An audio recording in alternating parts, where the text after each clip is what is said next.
I don't know what I'm talking about. Hey, what's up? How's it going? Hi, friends. Today I want to talk about what I suck at as a photographer. Today I want to talk about what I suck at as a street photographer, and that is everything. Everything. I'm so bad. If you don't know how I like to shoot, I like to interact with people. So I like to walk up to them and say, hey, can I take your photo? Do your thing. And then I take their photo. So when you do that, it's a very precious interaction. It has a flow to it. You don't want to make them feel uncomfortable. You don't want to make them feel too pushed at all or anything like that. You want to make them feel very comfortable. That's the first thing that matters in this, is that the person you're talking to feels like they have a positive experience with you and you're giving off a good energy to them. And the last thing you want to do is go, come with me over here to this amazingly lit dark alleyway that is I'm probably going to kill you in your mind. It's going to be fun. Let's do this. Let's do this together. We trust each other. This is great. I just met you. All right. It's not going to work. Just not gonna work. So first of all, I want you to apply this to whatever kind of photography you do. Weddings, portraits, landscape, I don't know. Mountains get scared. Go check out the Himalayas. There's some shy mountains over there. You know what I mean? It's really bad. It's really bad. They need to work on being able to get out and socialize, because they're not going to be able to have the fulfillment of having friends, because they're shy mountains. They just hide away. No one knows about them. No one. Have you ever heard of the Himalayan mountains? No, because they don't exist, but they do. So with that said, I have written down a list of things. Tumblr notification. What? I've written down a list of things that can maybe help me and help you. Hopefully, I guess. I don't know. Maybe. Let me know if it does. I have my coffee. So let's begin. Take a second and look for angles beforehand. But of course, let it continue into the interaction, that's fine. But still focus on your positive energy, because if not, they'll think you're scary and they will call the cops. And you will die. You have 5 seconds between when you first know you want to take a photo of somebody and you want to take a photo of somebody. Kind of look around and go, how would this person look best? 2, be background intentional. Background intentionality is an important skill. It is. So I really struggle with this because I focus on the person more than anything. What I really want to get better at is really looking at what is the best background to put this person in front of. What's going to look really awesome. So for example, maybe you have a guy who's riding a bike, right? And he's really sweaty, covered in sweat, like me after I work out every day. Maybe you could show the road he just came down, right? This long road in the back. This would be an amazingly perfect background. I know these aren't always the case, but maybe he just came down that road. Maybe you want to show that road he just came down to connect that with the sweat on his face and all the hard work he's done. That kind of thing. It's such a quick interaction that you have to really think on your feet, which I love that. That's awesome. But be more background intentional.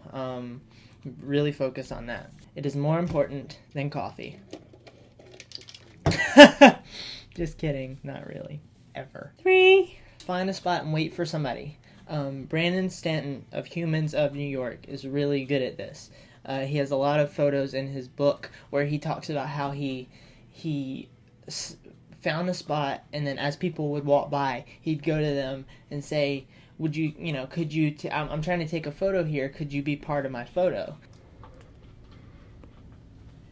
So this is a little bit harder for me because I'm so ADHD that I want to find the next person and just run around, blah, blah.